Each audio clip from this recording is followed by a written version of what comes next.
तो हेलो बच्चों, कैसे हो आप लोग। एक बार हम फिर आ गए अपनी ऑनलाइन क्लास लेकर के। और पिछले वीडियो में जो हमने पढ़ा था वो फर्स्ट लॉ ऑफ मोशन पढ़ा था। आज हम सेकंड लॉ ऑफ मोशन पढ़ेंगे, लेकिन सेकंड लॉ ऑफ मोशन को पढ़ने से पहले हम पढ़ेंगे मोमेंटम के बारे में, क्योंकि सेकंड लॉ ऑफ मोशन में हमें मोमेंटम की जरूरत पड़ेगी। ठीक है, तो पहले मोमेंटम का कॉन्सेप्ट समझते हैं। मोमेंटम है क्या। मान लीजिए मेरे पास एक ये बॉल है, ये क्रिकेट बॉल है, ठीक है, और दूसरी बॉल है जो मेरे पास टेनिस बॉल है। ठीक, अब मैंने दोनों ही बॉल को फेंका। ठीक, मैंने इसको भी कुछ वेलोसिटी दी और इसको भी कुछ वेलोसिटी दी, दोनों को किसी ना किसी वेलोसिटी से मैंने फेंक दिया। अब दोनों ही चल रही हैं, ये भी इधर को जा रही है और ये भी इधर को जा रही है। हमें इन दोनों को रोकना है। तो जब हम रोकेंगे तो हमें किस पे ज्यादा फोर्स लगाना पड़ेगा रोकने के लिए? क्रिकेट बॉल और एक टेनिस की बॉल। तो क्रिकेट बॉल जो है, इसको रोकने के लिए हमें ज्यादा फोर्स चाहिए होगा, और उसके कंपैरिजन में टेनिस की बॉल को अगर हम रोकना चाहेंगे तो हमें कम फोर्स चाहिए होगा। ठीक है, ऐसा क्यों हुआ? इसको ज्यादा फोर्स क्यों चाहिए और इसको कम फोर्स क्यों चाहिए? तो बात है मास। ठीक, इसका जो मास है वो ज्यादा है, इसका जो मास है वो ज्यादा है इन कंपैरिजन टू इसके मास के। इसका मास कम है और इसका मास ज्यादा है। तो अगर किसी भी कोई भी बॉल है, उस बॉल को हमें रोकना है, तो रोकने के लिए हमें उस पर फोर्स लगाना पड़ेगा। ठीक है, वो फोर्स किस पे डिपेंड करेगा? इसके मास पर डिपेंड करेगा। तो यहां से हमें पता चला कि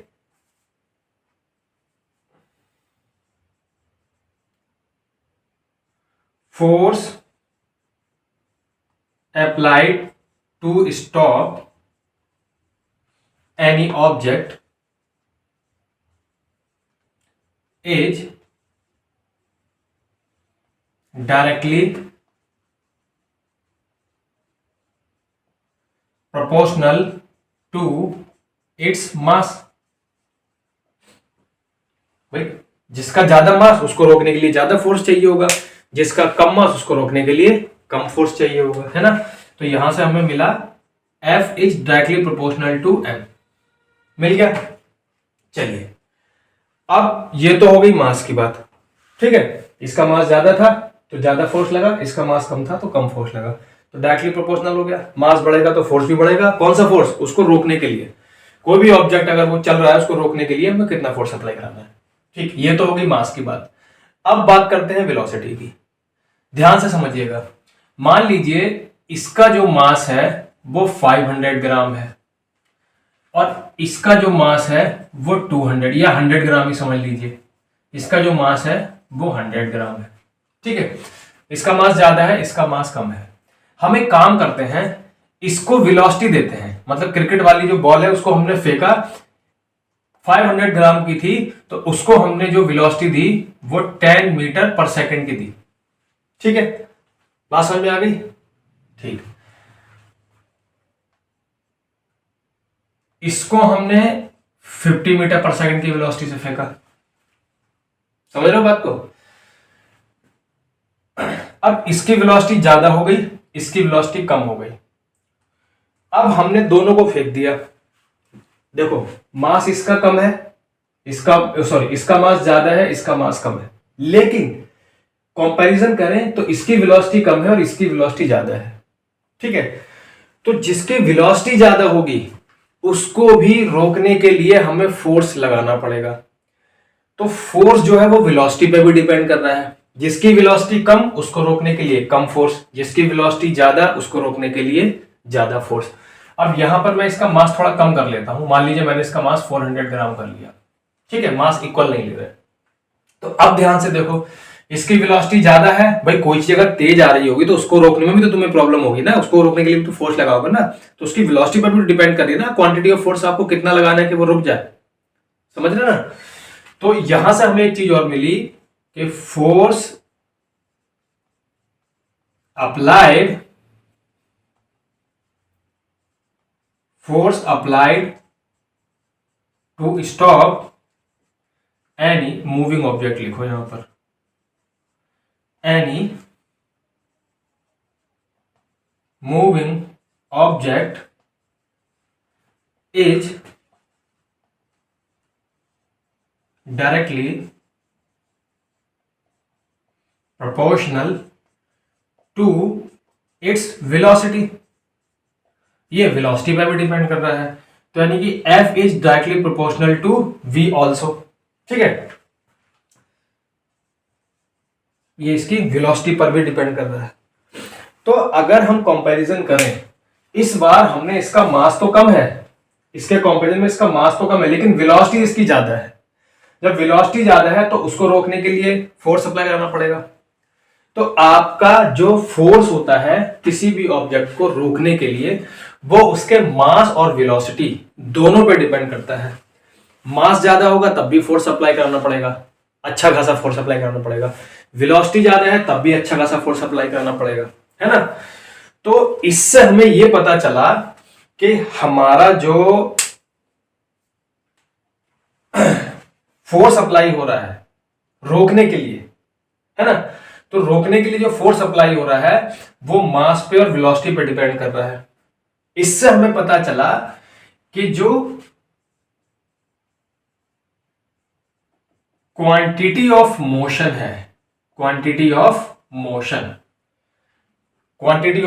किस पे डिपेंड करेगी? मास पे डिपेंड करेगी और वेलोसिटी पे डिपेंड करेगी। भाई तभी तो हमें पता चल रहा है उसका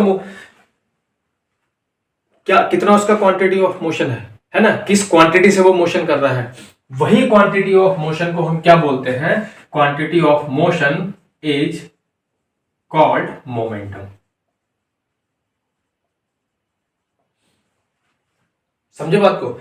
जैसे मान लीजिए एक मोटरसाइकिल है, बाइक है, ठीक है, एक हैवी बाइक है जैसे आपकी रॉयल एनफील्ड हो गई या हार्ले डेविडसन हो गई, ये बड़ी बाइक्स हैं, भारी हैं। एक आपकी स्प्लेंडर हो गई, स्प्लेंडर हल्की है, उसका मास कम है। दोनों ही इक्वल वेलोसिटी से जा रही हैं, उसकी वेलोसिटी भी 60 किलोमीटर पर आवर है और उसकी वेलोसिटी भी 60 किलोमीटर पर आवर है, लेकिन मास दोनों का कम है। तो उस केस में स्प्लेंडर का मोमेंटम कम होगा और रॉयल एनफील्ड का या हार्ले डेविडसन का जो मोमेंटम होगा वो ज्यादा होगा। क्यों? क्योंकि उसका मास ज्यादा है। जब हम मास का वेलोसिटी से मल्टीप्लाई करते हैं तो हमें मिलता है क्वांटिटी ऑफ मोशन, उसी को हम बोलते हैं क्या? मोमेंटम। ठीक है, इतनी चीज समझ में आ गई। मैं इसको हटा रहा हूं, ये आपने लिख लिया होगा। तो मैंने आपको बताया quantity of motion is called momentum,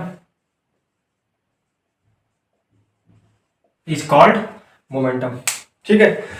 मैं एग्जांपल दे रहा था मोटरसाइकिल का, ठीक है। सबसे पहले आप समझिए, जैसे मान लीजिए कोई बाइक है जिसका मास है 200 kg और एक दूसरी बाइक है जिसका मास है 100 kg, ठीक है। तो इसका मास ज्यादा है, इसका मास कम है। इसकी जो वेलोसिटी है ये चल रही है 20 किलोमीटर पर आवर पर और ये चल रही है 50 किलोमीटर पर आवर पर, ठीक है। तो अगर हमें इसका मोमेंटम फाइंड करना है तो momentum P is equal to M into B होता है। यहां पर जो P है आपका वो मोमेंटम है, M जो है वो मास है, मास ऑफ द बॉडी, कोई भी बॉडी है, और V है velocity of that body. Dead body नहीं, दैट बॉडी, ठीक है। तो अब देखिए यहां से अगर मैं इसका मोमेंटम निकालूं, पहले इसका मोमेंटम निकालता हूं, तो P is equal to 200 into 20, कितना आ गया? 4000। इसका यूनिट होता है वो भी बताऊंगा। दूसरा है इसका निकालो, P is equal to M into B, ये है 100 इंटू 50, ये कितना आ गया? 5000, है ना। देखो इसका मास कम था लेकिन वेलोसिटी ज्यादा थी तो इसका मोमेंटम ज्यादा आया। इसका मास ज्यादा था लेकिन वेलोसिटी कम थी तो इसका मोमेंटम कम आया। ये दोनों पर डिपेंड कर रहा है। मास ज्यादा होगा किसी बॉडी का तब भी उसका मोमेंटम ज्यादा होगा, मास कम होगा तो मोमेंटम कम होगा। वेलोसिटी ज्यादा होगी तो अभी मोमेंटम पे डिपेंड करेगा। वेलोसिटी ज्यादा होगी तब भी मोमेंटम ज्यादा हो जाएगा, वेलोसिटी कम होगी तो मोमेंटम कम हो जाएगा। ठीक, अब इसका यूनिट देख लेते हैं। ये चीज समझ में आ गई ना आपको? यूनिट मैंने यहां बताया नहीं था इसलिए लिखा नहीं है, अभी बता देता हूं। तो मोमेंटम को हम डिनोट करते हैं पी से। अब इसका देखो, मोमेंटम का मुझे यूनिट बताना है। ये है मास, मास का होता है केजी इंटू वेलोसिटी का होता है मीटर पर सेकंड। कितना हो गया? केजी मीटर पर सेकंड। ये आपका क्या हो गया? मोमेंटम हो गया। क्या हो गया? मोमेंटम। तो मोमेंटम कुछ नहीं है, momentum is the quantity of motion है बस। ठीक है, अब जैसे कि मान लीजिए एक नॉर्मल सा एग्जांपल देता हूं छोटा सा। साइकिल जा रही है, मान लीजिए बहुत तेज चला रहा है साइकिल, उसकी जितनी कैपेसिटी है उतनी ही तेज वो चला रहा है। मान लीजिए वो 30 किलोमीटर पर आवर पे चला रहा है। अगर 30 किलोमीटर पर आवर पे चलती हुई साइकिल किसी इंसान के टकरा जाए तो उसके इंजरी होगी, लेकिन इतनी इंजरी नहीं होगी कि बहुत ज्यादा हो जाए, उसका सिर फट जाए, रोड पे पड़ा हुआ है, हाथ पैर बिखरे हुए हैं, ऐसा नहीं होगा। ठीक है, चलो बहुत ज्यादा लगेगी तो चलो उसके हो सकता है फ्रैक्चर हो जाए, है ना, चोट लग जाए, ब्लड निकल आएगा, पट्टी उट्टी करानी पड़ेगी, घिसड़ लग जाएगी, है ना, जिसको रगड़ बोलते हैं, रगड़ लग जाएगी, है ना। लेकिन अगर वहीं पर सेम स्पीड से कोई मोटरसाइकिल जा रही हो और वो मोटरसाइकिल से आदमी टकरा जाए तो उसके बहुत ज्यादा चोट लग जाएगी, हो सकता है उसके टांगे टूट जाए, बहुत ज्यादा फ्रैक्चर हो जाए, या बहुत ज्यादा उसके ब्लड निकलने लगे। ये सब किसकी वजह से हुआ? मोमेंटम की वजह से हुआ। उसका जो क्वांटिटी ऑफ मोशन है मोटरसाइकिल का, बाइक का, वो ज्यादा हो गया उसके मास की वजह से। साइकिल का जो क्वांटिटी ऑफ मोशन था, मींस जो मोमेंटम था, वो कम है उसके मास की वजह से। ठीक है, तो ये आपका क्या है? मोमेंटम है। कोई ट्रक जा रहा है, ट्रक भले ही धीरे चल रहा हो लेकिन अगर उसके आप सामने आ जाओ काम हो जाएगा आपका, बिल्कुल, है ना। तो यही रीजन होता है जब कोई भी व्हीकल है वो बहुत तेज चल रहा है मान लीजिए, तो उस केस में अगर एक्सीडेंट हो जाता है तो वो बहुत वर्स्ट होता है, बहुत बेकार एक्सीडेंट होता है ना। आपने देखे ही होंगे एक्सीडेंट बहुत सारे इसी वजह से होते हैं। ठीक है ना। तो ये मोमेंटम जो होता है वो आपका मास और वेलोसिटी दोनों पर डिपेंड करता है, डायरेक्टली प्रोपोर्शनल होता है मास के भी और वेलोसिटी के भी। ठीक है, वेलोसिटी ज्यादा तो मोमेंटम ज्यादा, मास ज्यादा तो भी मोमेंटम ज्यादा। जितना ज्यादा मोमेंटम उतना ही ज्यादा उसको रोकने के लिए फोर्स अप्लाई करना पड़ेगा। इसीलिए आपने देखा होगा जो बड़े जो व्हीकल्स होते हैं उनके ब्रेक्स काफी हैवी बनाए जाते हैं, और छोटे छोटे साइकिल हो गई, मोटरसाइकिल हो गई, इनके ब्रेक इतने हैवी नहीं होते, छोटे छोटे ब्रेक शूज लगे होते हैं। लेकिन जो बड़ी गाड़ियां होती हैं, बड़े व्हीकल्स होते हैं, उनमें बड़े बड़े ब्रेक शूज लगे होते हैं, इससे कि ज्यादा फोर्स अप्लाई हो सके। क्यों? क्योंकि उनका मास ज्यादा है, मास ज्यादा है तो मोमेंटम ज्यादा है, मोमेंटम ज्यादा है तो फोर्स ज्यादा अप्लाई कराना पड़ेगा उसको रोकने के लिए। ठीक है, तो ये आपका मोमेंटम। तो मोमेंटम का कॉन्सेप्ट आपको क्लियर हो गया होगा, आई होप। ठीक है, इतनी चीज समझ गए।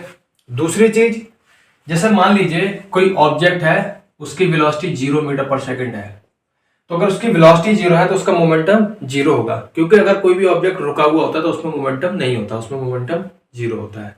एक चीज ये हो गई। ठीक है, आगे चीज और समझ लीजिए, जैसे एक कराटे प्लेयर होता है, या हम है मान लीजिए, हमने अपने दोस्तों से शर्त लगा ली कि देख तू यहां पर वो रख देना और मैं उसको हाथ से तोड़ दूंगा।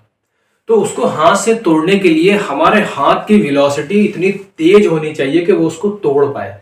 जैसे कराटे प्लेयर होता है वो क्या करते हैं, जैसे मान लीजिए आइस की ब्रिक्स होती हैं वो रख लेते हैं, या कुछ लोग जो है मार्बल की ब्रिक्स रख लेते हैं खूब ऊंची ऊंची, और इतनी तेजी से हाथ मारते हैं कि वो टूट जाता है। क्यों? क्योंकि मोमेंटम ज्यादा था। जब मोमेंटम ज्यादा था तो उसने फोर्स अप्लाई ज्यादा कराया। मोमेंटम क्यों ज्यादा? क्योंकि वेलोसिटी बहुत तेज थी, बहुत तेजी से हाथ मारना पड़ता है, तो मोमेंटम जितना ज्यादा दोगे उतना ही ज्यादा उसमें फोर्स होगा। ठीक है, इसीलिए ये रीजन है जो मार्बल की ब्रिक्स होती हैं या जो आइस की ब्रिक्स होती हैं वो जल्दी से टूट जाती हैं। पहली चीज ये है। दूसरी चीज आप इसमें ये समझ लीजिए, बता देता हूं, जैसे मान लीजिए एग है, ठीक है, नहीं ये मैं सेकंड लॉ ऑफ मोशन में ही पढ़ाऊंगा आपको, अभी नहीं बता रहा। ठीक है, तो अब आपको मोमेंटम समझ में आ गया, मोमेंटम का कॉन्सेप्ट समझ में आ गया, मोमेंटम है क्या अक्सर में।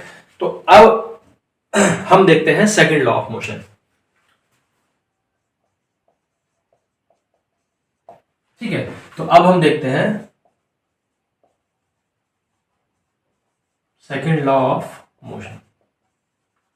देखिए, सेकंड लॉ ऑफ मोशन जो है उसमें बोल रहे हैं कि किसी भी बॉडी का जो चेंज ऑफ किसी भी बॉडी का जो rate of change of momentum होता है वो फोर्स के डायरेक्टली प्रोपोर्शनल होता है। ठीक है, कोई भी बॉडी है, अगर उसका rate of change of momentum जो होगा वो फोर्स के डायरेक्टली प्रोपोर्शनल होगा। ठीक है, लेकिन केस ये है कि मोमेंटम उसी डायरेक्शन में होना चाहिए जिस डायरेक्शन में फोर्स अप्लाई हो रहा है।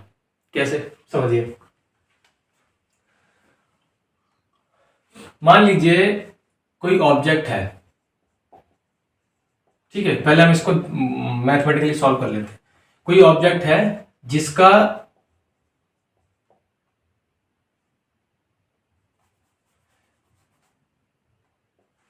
जिसकी इनिशियल वेलोसिटी आपकी क्या है, u है, उसका मास m है, मास क्या है, m है। ठीक है, इनिशियल वेलोसिटी u है और उसकी जो फाइनल वेलोसिटी है वो v है। सही, तो अगर हम इनिशियल वेलोसिटी पे उसका मोमेंटम निकालें तो कितना होगा,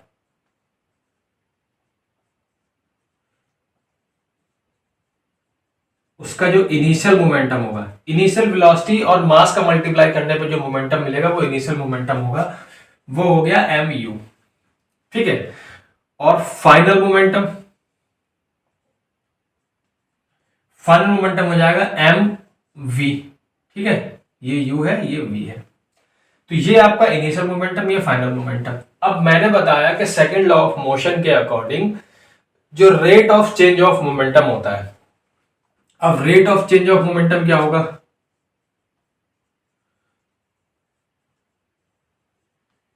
final momentum minus initial momentum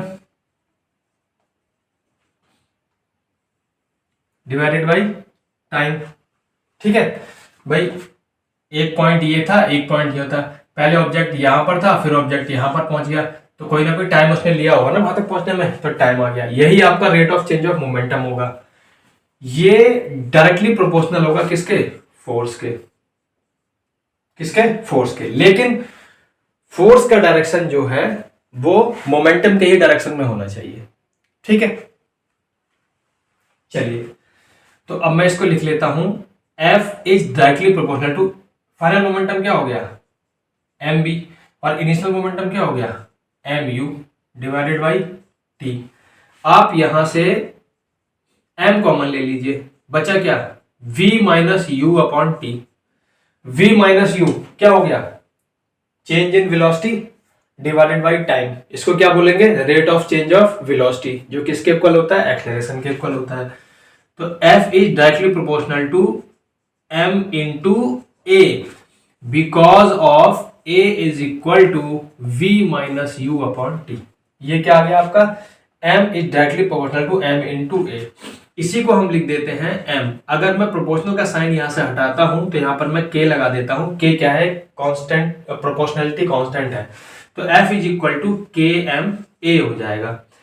ठीक है, अगर मैं यहां पर k की वैल्यू 1 ले लूं, मैंने मान लिया कि प्रोपोर्शनलिटी कांस्टेंट की वैल्यू 1 है, तो यहां पर हमारा F is equal to M into A हो गया। ये चीज समझ में आ गई, यही होता है फोर्स। तो जो सेकंड लॉ ऑफ मोशन जो न्यूटन सर ने दिया था वो हमारा फोर्स और एक्सेलरेशन के बीच में एक रिलेशन होता है, इतनी चीज। दूसरी चीज, मैं आपको मोमेंटम का मैंने बताया था m इंटू वी होता है, यानी कि वेलोसिटी। वेलोसिटी कैसी होती है, वेक्टर क्वांटिटी होती है, इसीलिए हमारा मोमेंटम भी क्या है, वेक्टर क्वांटिटी है। ये मैं आपको बताना भूल गया था, मोमेंटम क्या है, एक वेक्टर क्वांटिटी। ठीक है, बात समझ आई। तो यहां से आपको मिला F is equal to K M A, अगर k की वैल्यू 1 ले लेंगे तो F is equal to M A हो जाएगा। ठीक है, अब ये तो आपने समझ लिया कि सेकंड लॉ ऑफ मोशन है जो हमें बताता है कि फोर्स और एक्सेलरेशन में एक रिलेशन होता है। यहां से हम एक्सेलरेशन को, जैसे हम तो पढ़ते हैं एक्सेलरेशन के बारे में क्या, कि final velocity minus initial velocity divided by T. हमें अभी तक तो यही वाला रिलेशन पता था, लेकिन अब हमें एक नया रिलेशन मिला, क्या, A is equal to F upon M. यानी कि एक्सेलरेशन जो होता है वो फोर्स के डायरेक्टली प्रोपोर्शनल होता है और मास के इनवर्सली प्रोपोर्शनल होता है। ठीक है, तो हमें फोर्स और मास के टर्म में भी एक्सेलरेशन का एक नया रिलेशन यहां से पता चला। ठीक है, पहली चीज। दूसरी चीज, अब हम ये पढ़ क्यों रहे हैं, इसका एप्लीकेशन हमने कहाँ यूज किया। जैसे उसका तो हमें पता चल गया था, फर्स्ट वाले का जो फर्स्ट लॉ ऑफ मोशन था उसका हमें पता चल गया था, है ना, कि क्यों होती है कोई चीज। कोई भी चीज अगर रेस्ट पर है तो वो रेस्ट पर रहना चाहेगी अगर उस पर कोई भी एक्सटर्नल फोर्स ना हो। ठीक है, और कोई भी चीज अगर मोशन में तो मोशन में रहना चाहिए अगर उस पर कोई एक्सटर्नल फोर्स ना हो। अब ये एक्सटर्नल फोर्स कोई सा भी हो सकता है, चाहे हम अपने हाथ से लगाएं, चाहे आपका ग्रेविटेशनल फोर्स हो, चाहे आपका फ्रिक्शनल फोर्स हो, ये कोई सा भी फोर्स हो सकता है। तो अगर ये कोई भी फोर्स ना हो तो हमारा जो according to first law of motion जो उसका स्टेटमेंट है वो आपको पता है। ठीक है, अब ये क्यों कर रहे हैं, सेकेंड लॉ ऑफ मोशन, इसका एप्लीकेशन क्या है, ये यूज कहां पे हो रहा है, हमने इसका कहां पे यूज किया। ठीक है, तो इसका यूज पढ़ने से पहले मैं आपको एक चीज बता देता हूं कि जैसे कोई भी ऑब्जेक्ट है, ठीक है, एक एग्जांपल के थ्रू बताता हूं आपको मैं। जैसे मान लीजिए हमारे पास एक एग है और ये एक वॉल है, यानी कि ये एक दीवार है। ठीक है, क्या है, ये एक वॉल है और ये हमारे पास एग है। अगर इस एग को हम फेंक के मारेंगे, हाँ, तो टूट जाएगा, जाहिर सी बात है टूट जाएगा। क्यों टूट जाएगा, उसका रीजन है क्या, रीजन ये है कि मान लीजिए हमने इसको फेंक के मारा तो टकराने से जस्ट पहले इसमें कुछ ना कुछ मोमेंटम होगा। ठीक है, और टकराने के बाद इसका मोमेंटम क्या हो जाएगा, जीरो हो जाएगा। वही टकराया, टकराते मोमेंटम जीरो हो गया। तो मोमेंटम का जो रेट ऑफ चेंज है वो बहुत ही ज्यादा था। मोमेंटम का जो रेट ऑफ चेंज है वो बहुत ही ज्यादा था, इसीलिए उस पर ज्यादा फोर्स अप्लाई हुआ और वो टूट गया। समझे बात को, ट्राई कर लेना, अंडे को फेंक के मारना, टूट जाएगा, जमीन पे गिरेगा टूट जाएगा। क्यों, क्योंकि जब वो नीचे गिर रहा है तो उसकी वेलोसिटी बढ़ रही है। भाई अंडा मान लीजिए नीचे गिरे तो उसकी वेलोसिटी बढ़ रही है, 9.8 मीटर पर सेकंड स्क्वायर उसका एक्सेलरेशन है, उसी रेट से उसकी वेलोसिटी जो है वो बढ़ रही है। जब उसकी वेलोसिटी बढ़ रही है तो टकराने से जस्ट पहले उसका जो मोमेंटम होगा वो अच्छा खासा हो जाएगा ना, और एकदम से टकरा गया, उसका मोमेंटम जीरो हो गया। तो मोमेंटम का जो रेट ऑफ चेंज था वो जितना ज्यादा होगा उतना ही ज्यादा फोर्स अप्लाई हुआ, और फोर्स अप्लाई होने की वजह से एग जो है वो टूट गया। लेकिन अगर मैं इस वॉल को हटा के यहां पर एक कर्टेन लगा दूं, पर्दा लगा दूं, या कोई कपड़ा लगा दूं, अब एग जब हम फेंक के मारेंगे तो एग यहां पे आके लगेगा और ये कपड़ा थोड़ा सा पीछे की तरफ हट जाएगा। ध्यान से समझो, मैंने एग फेंक के मारा, पर्दा टांग लिया, कर्टेन लगा लिया, उस पर एग फेंक के मारा। जब वो एग जाके पर्दे पे टकराया तो पर्दा थोड़ा पीछे की तरफ हट गया, तो उसका मोमेंटम धीरे धीरे जीरो हुआ, एकदम से जीरो नहीं हुआ। भाई पर्दा पीछे को हटेगा, एग की स्पीड थोड़ी स्लो हो जाएगी पर्दे के साथ साथ, तो उसका जो मोमेंटम था वो एकदम से जीरो नहीं हुआ, उसको जीरो होने के लिए थोड़ा टाइम मिल गया। तो फोर्स कम अप्लाई हुआ, और फोर्स कम अप्लाई हुआ तो एग जो है वो नहीं टूटेगा। ट्राई कर लेना, ऐसा ही होगा। आप पर्दा लगा के इसको फेंक के मारना, नहीं टूटेगा एग। ठीक है, बाकी आप YouTube पे वीडियो वगैरह देखते ही हैं, है ना, उस पर आप ट्राई देख लीजिएगा, वीडियो नहीं टूटता है। अगर आपको डेमोस्ट्रेशन ही लेना है तो उससे आप करिएगा। तो यही बताता है किसी भी बॉडी का अगर rate of change of momentum जितना ज्यादा होगा वो उस पर फोर्स उतना ही ज्यादा अप्लाई होगा, और rate of change of momentum जितना कम होगा उस पर फोर्स उतना ही कम अप्लाई होगा। बस यही रीजन है कि एग हमारा टूट जाता है। अब इसके एप्लीकेशन भी बहुत सारे हैं। जैसे क्रिकेट खेलते हैं सभी लोग, क्रिकेट खेलते टाइम हम भी खेलते थे, छोटे थे तो पहले कैच लेना नहीं आता था, पहले नहीं मालूम थी कैसे कैच लिया जाता है। अब मान लीजिए बैट्समैन ने मारा, बॉल को मारा, बॉल ऊपर चली गई, बॉल हमारी तरफ आ रही है। जब बॉल हमारी तरफ आ रही है तो उसकी लगातार वेलोसिटी बढ़ रही है। लगातार जब वेलोसिटी बढ़ रही है, अब मान लीजिए मैंने ऐसे हाथ करे पकड़ने के लिए, अपने हाथ को यहीं पे रोक के रखा, ठीक है, बॉल आके मेरे हाथ पे टकराई। जब हाथ पे टकराई तो उस टाइम उसका मोमेंटम ज्यादा था, जैसे ही हाथ पे टकराएगी तो हम मेरे हाथ उस पर ज्यादा फोर्स लगा देंगे, बॉल जो है वो बाउंस होकर चली जाएगी, मैं उसको पकड़ नहीं पाऊंगा। बहुत मेरा लक ज्यादा अच्छा तो मे भी हो सकता है मेरे हाथ में फंस जाए, अदरवाइज वो नीचे ही गिरेगी, ठीक है। लेकिन बॉल आ रही है, अब बॉल को मैंने हाथ लगाया और ऐसे अपने हाथ नीचे को ले गया। जब अपने हाथ बॉल पे लगा के आप नीचे को ले जा रहे हैं तो आपने उस बॉल के मोमेंटम को चेंज होने के लिए एक अच्छा खासा टाइम दे दिया।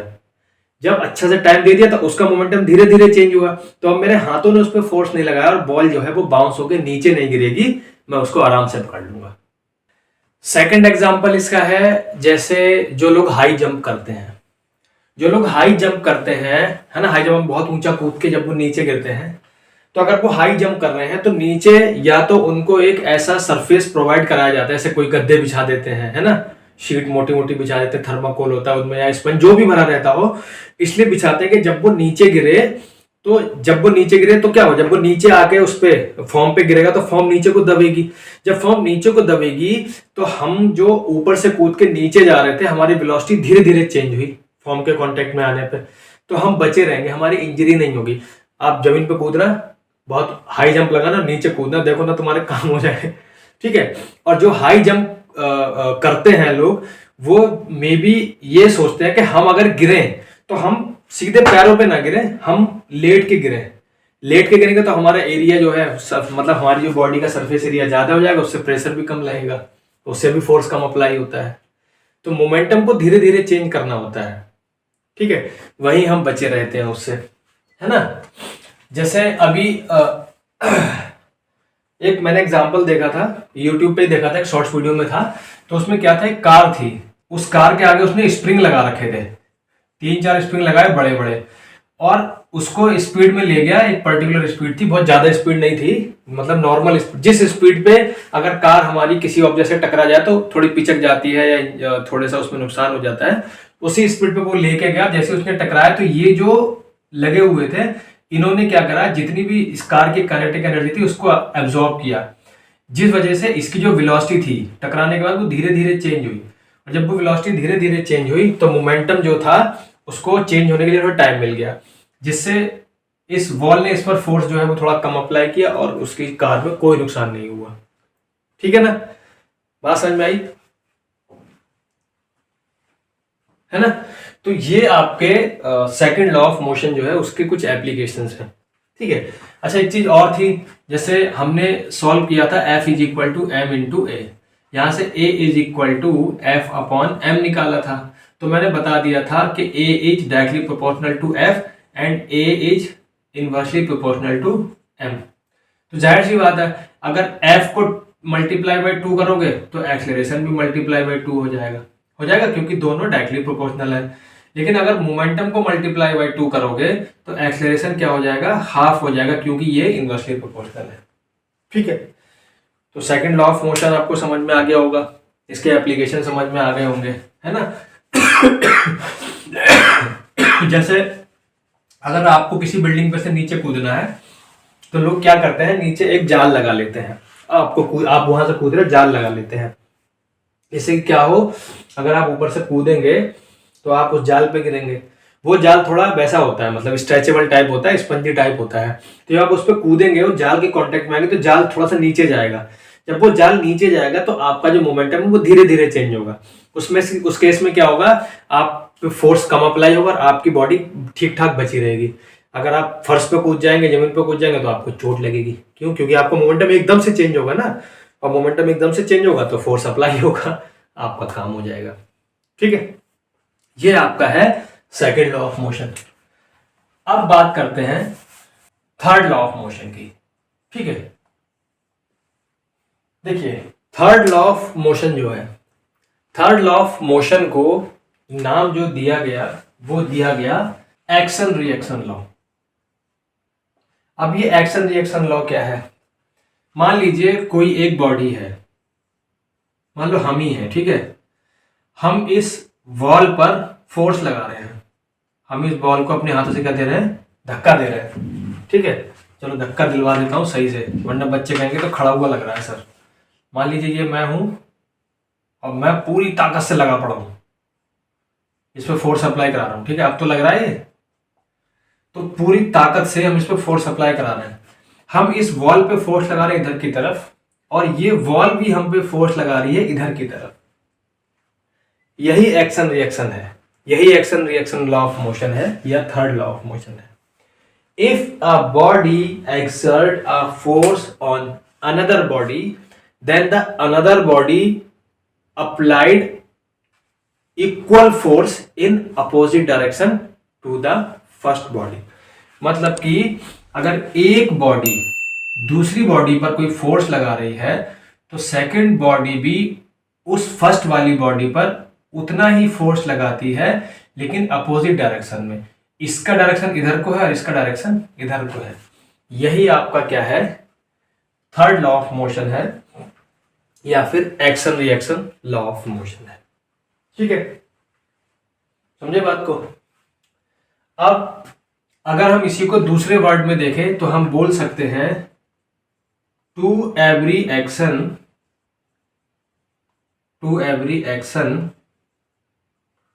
देयर इज एन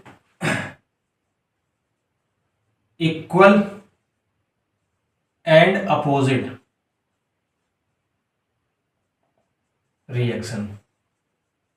भाई थर्ड लॉ ऑफ मोशन ये तो बोल रहा है कि भाई ये एक्शन फोर्स है जो हमने लगाया है, वो जो फर्स्ट बॉडी सेकंड बॉडी पे लगा रही है वो एक्शन फोर्स है, और जो सेकंड बॉडी फर्स्ट बॉडी पे लगा रही है इक्वल अमाउंट में लेकिन अपोजिट डायरेक्शन में, वो रिएक्शन फोर्स है। तो to every action there is an equal and opposite reaction, ठीक है। अब इसके भी कुछ एप्लीकेशन है, इसके भी कुछ एप्लीकेशन है। कहां यूज किया? सबसे पहले तो जितने भी जो हमारी रॉकेट साइंस है, ठीक है। अब रॉकेट चाहे कोई सा भी हो, चाहे वो दिवाली वाला रॉकेट हो, चाहे वो चांद पे जाने वाला रॉकेट हो, उन सब में यही होता है। होता क्या है? मान लीजिए दिवाली वाला रॉकेट मैंने ले लिया है, यहां बना लेता हूं, ऐसे करके होता है। हमने इसको बर्न किया, जैसे हमने इसमें आग लगाई, ये जाता है, इसमें अंदर क्या होता है? बारूद होता है, ठीक है, पाउडर होता है। उस पाउडर में जैसे ही कंबशन होती है तो यहां से गैसेस इतनी तेज निकलती हैं कि वो गैस जो होती है वो एक्शन फोर्स लगाती है। क्या लगाती है? Action force. उसकी वजह से ये जो रॉकेट होता है ऊपर जाने लगता है रिएक्शन की वजह से। भाई इसने एक्शन फोर्स लगा नीचे की तरफ, रिएक्शन ऊपर की तरफ इसको, और ये ऊपर चला गया। ऐसे ही बड़े वाले रॉकेट्स होते हैं, जो रॉकेट्स चांद पे जाते हैं, या जो क्या नाम है मिसाइल्स वगैरह हमारी यूज होती हैं, उसमें क्या होता है? उसमें भी गैसेस कंबस्टन होता है, और गैसेस इतनी वेलोसिटी के साथ निकलती हैं नीचे से कि उनकी वेलोसिटी के साथ निकलने की वजह से वो जितना फोर्स नीचे की तरफ लगाती हैं गैसेस, उसकी वजह से एक अपोजिट रिएक्शन फोर्स लगता है उस रॉकेट पे, और वो ऊपर की तरफ चला जाता है, ठीक है। एक छोटा सा एग्जांपल घर में करना चाहो तो सभी करते हैं। बलून लो, बलून को फुला लो, अब उसमें जो एयर थी वो कंप्रेस होकर उसमें भर गई। उसका जो एंड है जहां से आपने हवा भरी है, या जो एयर उसमें भरी है, आई एम सॉरी, तो आपने उसमें जो एयर भरी है, जैसे ही आपने उसमें हवा भरी, उसको बांधिए मत, जहां से आपने हवा भरी है उसको छोड़ दीजिए। जितनी भी एयर है वो बाहर निकलेगी, कंप्रेस्ड एयर जो वो बाहर निकलेगी, और जो बलून है वो क्या होगा? ऐसे ऐसे ऐसे ऐसे उड़ेगा। क्यों? क्योंकि उस एयर की वजह से एक एक्शन फोर्स लगा, और उस एक्शन फोर्स पर according to third law of motion एक रिएक्शन फोर्स लगा अपोजिट डायरेक्शन में। तो एयर जो है वो नीचे की तरफ निकल रही है, बलून जो है वो ऊपर की तरफ उड़ रहा है, ठीक है। तो ये आपका एक्शन रिएक्शन फोर्स है। दूसरा इसका एप्लीकेशन गन, जो लोग शूटिंग करते हैं वो अच्छे से जानते होंगे कि हर एक जो गन है उसका एक रिकॉइल होता है। जो लोग बच्चे पबजी खेलते होंगे वो जानते होंगे कि उसमें एक गन होती है M762, इसका रिकॉइल सबसे ज्यादा होता है ना। फिर आपकी उसमें AKM होती है, AK-47 जिसको बोलते हैं, उसका भी रिकॉइल अच्छा खासा होता है। तो रिकॉइल से क्या होता है, जैसे मान लीजिए मेरे पास ये गन है, मैं यहां बना लेता हूं गन, एक गंदी सी बनेगी, ठीक है, हंसना मत। मान लीजिए मेरे पास एक गन है, इस गन में यहां पे एक बुलेट है। जैसे मैंने ट्रिगर को प्रेस किया तो इस ट्रिगर की वजह से इस बुलेट पे फोर्स अप्लाई हुआ। उसमें अंदर क्या होता है, गन पाउडर होता है। उस पर क्या हुआ, जैसे ही उस पर बहुत तेजी से स्ट्राइक होता है तो उसमें स्पार्क होता है। उस स्पार्क की वजह से वो गन पाउडर क्या होता है, कंबस्ट होता है। अब वो एकदम एयर टाइट पैक होता है, तो उस वजह से वो क्या करता है, निकलने के लिए उस गन में, उस बुलेट में आगे की तरफ जो बुलेट लगी होती है वो निकल के भागती है। तो जैसे ये बुलेट आगे को निकल के भागती है तो जिस वेलोसिटी से, जिस फोर्स से ये निकल के जाती है, वेलोसिटी नहीं फोर्स, जिस फोर्स से निकल के जाती है उतना ही फोर्स ये गन पे पीछे की तरफ लगाती है, अपोजिट डायरेक्शन में। तो जब भी कोई फायर करता है तो गन पीछे की तरफ को जाती है ना, ऐसे जाती है। बहुत सारी गन रहती है, रिकॉइलिंग उनकी नहीं समझ मिलती, चलाते रहो तो गन ऐसे से ऊपर की तरफ जाती है रिकॉइलिंग की वजह से। क्यों? क्योंकि जब वो बुलेट गई तो इतने फोर्स के साथ वो जाती है कि वो क्या करती है, उस गन पे उतना ही पीछे की तरफ को फोर्स लगा के जाती है।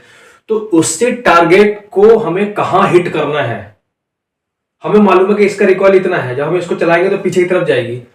तो उस जो लोग लगातार चलाते हैं ना गन, उस रिकॉइल करती है, तो इसकी वजह से उन्हें ये पता रहता है कि कितना रिकॉइल होगा, तो मुझे कहां पे दोबारा से एक फायर करने के बाद में मुझे कहां पे रखनी है उसकी मजल को, कि दोबारा से मैं उस पे टारगेट पे हिट कर पाऊं।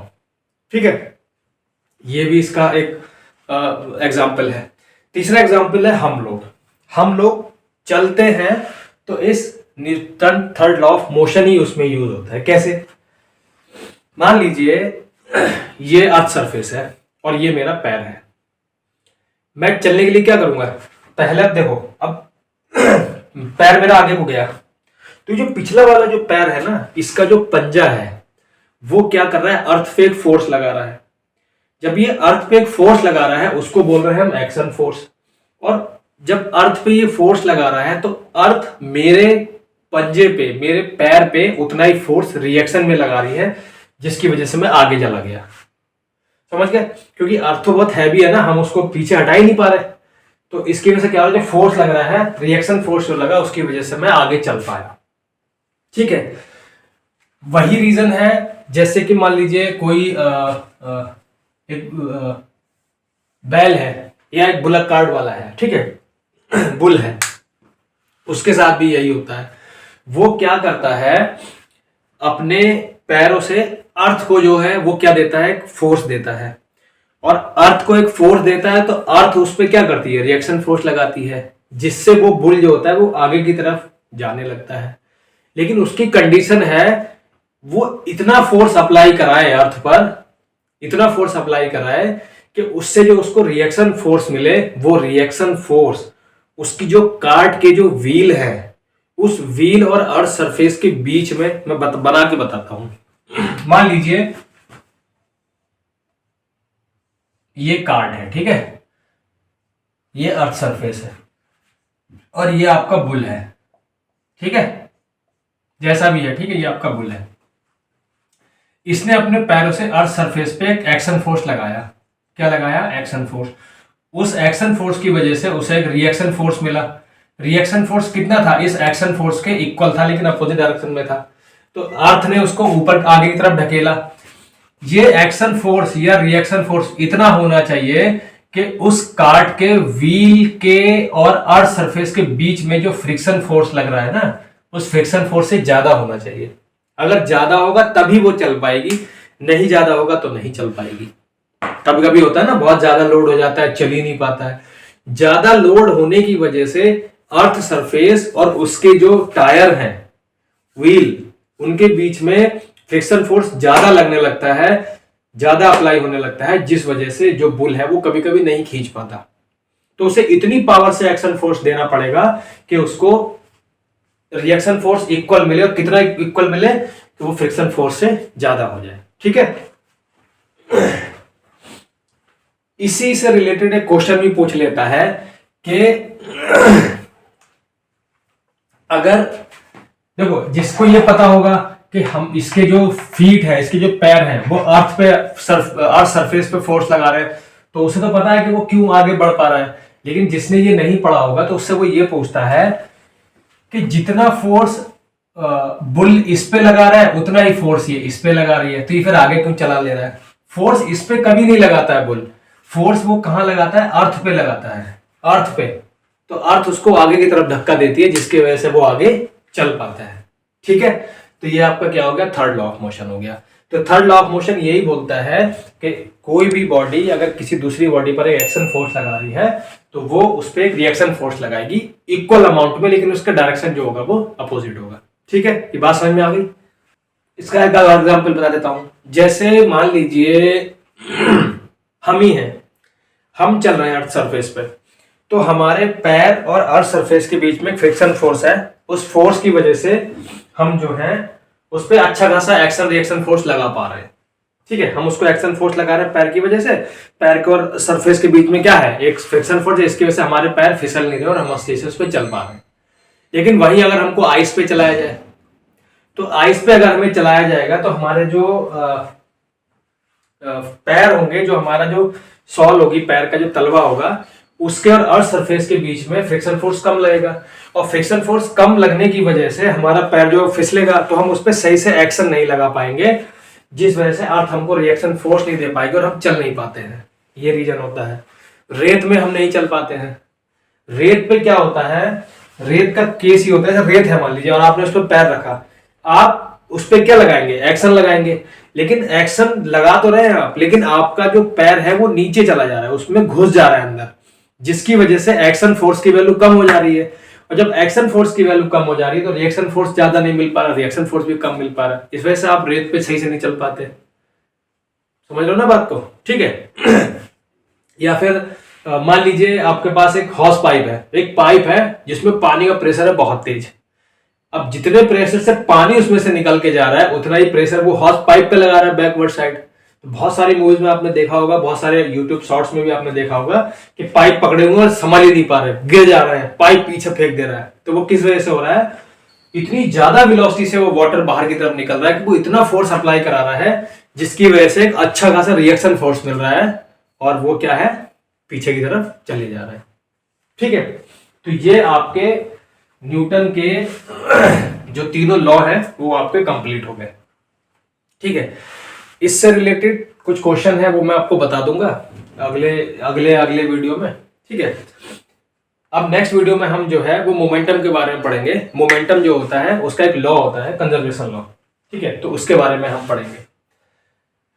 जब तक के लिए आप इसको पढ़िए, इसको रिवाइज करिए अच्छे से, जो भी मैंने आपको पढ़ाया है आप अपनी बुक में पढ़िए, आपको इससे रिलेटेड और भी कुछ चीजें मिलती हैं। ठीक है, हो सकता है कुछ छूट गया हो, मैं बहुत सारे एग्जाम्पल हैं नहीं दे पाया हूँ, बुक में ज्यादा एग्जाम्पल है। अगर वो चीज आपको समझ में ना आ रही हो या कोई भी क्वेरी इससे रिलेटेड हो तो आप मुझे कमेंट सेक्शन में बता दीजिए, मैं आपको उसका आंसर बता दूंगा। ठीक है, तब तक के लिए आप अपना अच्छे से मेहनत करिए, पढ़ते रहिए। ठीक है, थैंक यू।